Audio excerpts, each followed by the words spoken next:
Like the biological specimen, growing reigning tree responds to elements in its environment and is sensitive to movement around its perimeter. As you approach the pool surrounding the tree, its limbs slowly come to greet you. Once they reach your location, the branches pull back and begin to drip rhythmically in response to your presence. When the tree has no visitors, it takes a resting posture that many have described as willow-like.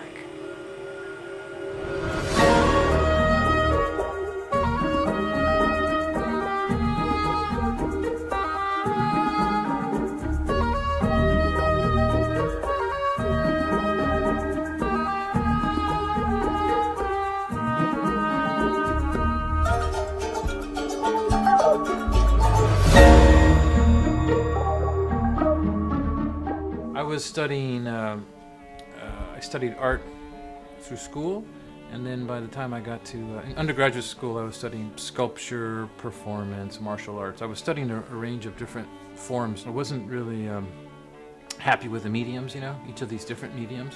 So I became interested in doing performances with my body. At first I tried to make my own muscles.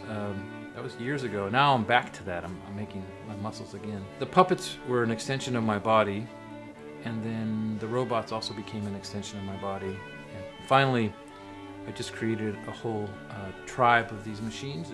Over 250 machines now have been built. And in 2000, it culminated in this gigantic robotic landscape project. Skeletal Reflections is an autonomous humanoid robotic sculpture that mimics human gestures using only the basic structure of the human form, the skeleton. Intentionally without skin, the machine represents a significant merger of sculptural practice with modern machine technology. Skelly's the nickname for the project called Skeletal Reflections.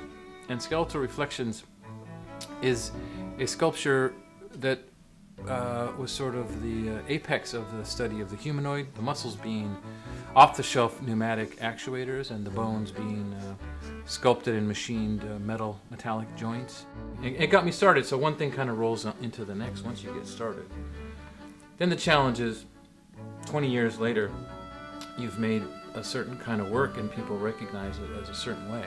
And the most important thing to do 20 years later, 5 years later, is to diversify into a whole other body of work. So how do you find the new work? I think all artists working today in new mediums, it's more like you go with something that interests you and you just jump into it as intensely as you can. And along the way, what goes along with being an artist, I think, is obsession. So if you're obsessed with something, you're going to look at every aspect of it, right? So you read about engineering, you get books, you take classes, whatever you have to do. So when I actually got something working, it was thrilling and exciting. So that sort of drove me to the next step. Because I didn't come at it from engineering, I came at it from a purely naive place. But ultimately, I'm really interested in pushing the organic further, so I've moved away from the bone being metal, and I'm going for the bone being soft. So I'm trying to combine a fusion of muscle and bone that are really more like us, because we are in fact so organic.